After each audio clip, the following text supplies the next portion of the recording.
which was absolutely ridiculous. That's crazy, isn't it? So yeah, we just left. We just walked out. Yeah, I mean £7.50 for couldn't do it. No. How is Oxford with? Did you feel like compared to other universities, it was cheaper, more expensive, or how was it? I definitely think it is cheaper, and that's something that people are often surprised by. So firstly, the fact that you only pay for rent during the term time, you have to move out during the Christmas and Easter and summer holidays. So that's a bit annoying to move in and out, but it means that the rent is a lot lower. And then secondly, the amount of bursaries and scholarships that are available are crazy. And because there's kind of a rule where you're not meant to work during term time. And so if that's ever a problem, then like my college was really generous with the amount of bursaries they gave. So I had a lot of bursaries given to me for sport. So, you know, I could afford to buy a new pair of football boots, and I could afford to pay like for rugby membership and things. And also when, you know, for one reason or another, I, you know, found it really difficult to find ends meet, they'd often give mini bursaries just, you know, within a few weeks' notice. So I never felt like, oh dear, like I'm going to run out of money and I can't pay for food. So it was really, really good. And especially some of my friends who came from like lower income families, they were on like a crank start scholarship, which is worth like £10,000 a year. So again, there was loads of support for people. And there was never a reason why I couldn't do something, especially like society wise. So yeah, I was actually very much surprised about how much cheaper Oxford was compared to my friends at other universities. And, you know, obviously London can be crazy as well. But yeah, definitely there was a lot of support out there. So on the not having a job, was that actually, is that a rule that you are not allowed to have a job? Yeah, it's a rules. And I think, to be honest, it makes sense. Again, I was saying I did 9 to 5 like every single day of the week. Like if you had tried to do a job on top of that, then it'd be pretty impossible. I did a bit of tutoring during the term, but mostly I worked throughout my summers. And the summer's like 3 or 4 months long. So, you know, you can get a big amount of money behind you through working then. And because we had the mock exams at the beginning of each term, I felt I couldn't work during the Christmas and Easter holidays. So I spent the whole time like revising for like all the content. So during the term, because it's only 8 weeks long, you're just trying to get the work done. And then only in the holidays can you then have time to revise and properly look through all the materials. So yeah, you definitely couldn't do a job on top. But then again, that didn't limit people. They still had enough money to live off. Wow. Okay. And one other question on the rents. How was the accommodation at Oxford? Does it vary between colleges? Is it pretty kind of like standardized between all the colleges? Is it kind of a ballot system, or are all the rooms the same? Or so it's very dependent on the college. So some of them are like newer than others. So some of the accommodation is more modern. So I went to a relatively old college.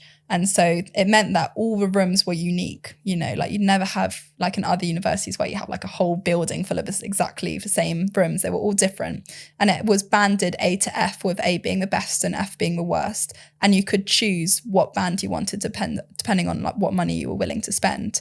I think maybe the bad thing was that there weren't many ensuite rooms. You basically didn't get an ensuite, but then some rooms you'd have a massive room and share with the bathroom with like 5 other people, and other times you get a smaller room, which was the same price, but then you'd only share with one other person. So it's kind of very dependent. You could choose what's important for you.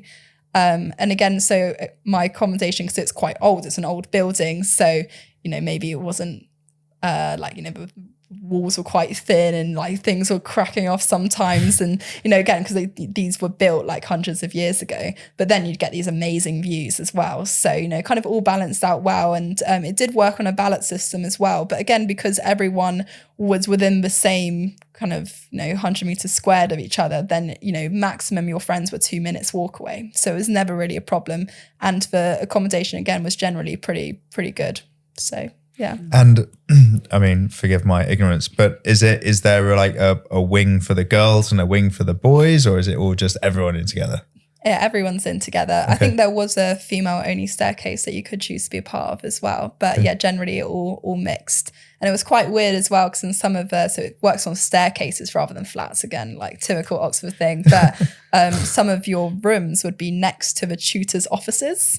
Which is really strange. So that would sometimes lead to funny stories of people bumping into their tutors in the corridors and stuff. So yeah, definitely kind of has almost a weird boarding school aspect to it, where you kind of have like your canteen where you all eat together, you have a common room where you all hang out together, and then you're bumping into your tutors like next door to you. So it's definitely like a weird experience in that sense. But generally I was always happy with my room.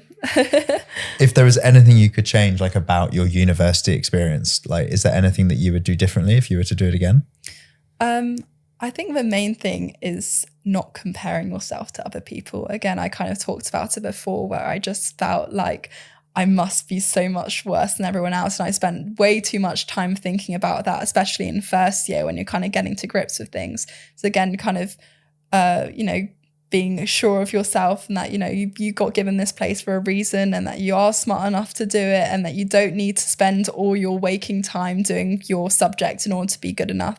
I mean, I was really happy with the amount of societies that I joined, and I'd recommend anyone joining university to, again, at least sign up for one society, even if they're really nervous or have had no previous experience. Like, it's the best way to meet people. So no, apart from kind of, overthinking, there's nothing else that I'd really change about uni. Nice. Well, that's pretty good. And on like a wider point, obviously Oxford, going there on the open day a couple of months ago, it's just breathtaking. It's like, all the students walking around have got the same kind of wide eyes looking up at the dream spires and stuff. And it really is, you see pictures, but when you're there, you realize that is so true. Did that ever wear off as a student? Did you ever kind of was it just a new norm by like the second or third year? Or was there still that kind of childish like awe and fascination of almost gratefulness that you're able to study in that area? Yeah, no, it never goes away. Not at all. Like, I think I've got, of my college, which I lived in, I must have like 100 photos and standing in the exact same spot. Cause like every time I walked past it, I just like, I need to take a picture of this. And also going to the libraries, like they're amazing. I felt like, I was visiting a museum when I was going and studying there, and it felt like a proper day out. And just walking around again, like I always felt so grateful, and it never goes away. And again, I think I feel like I'm looking back, I've appreciated every second of it. And it was a lovely place to study in. It's cool. So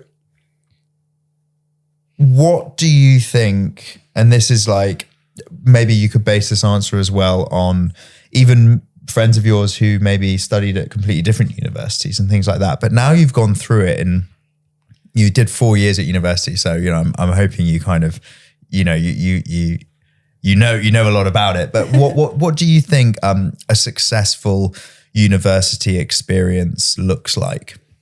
What do you think people should aim to get out of university?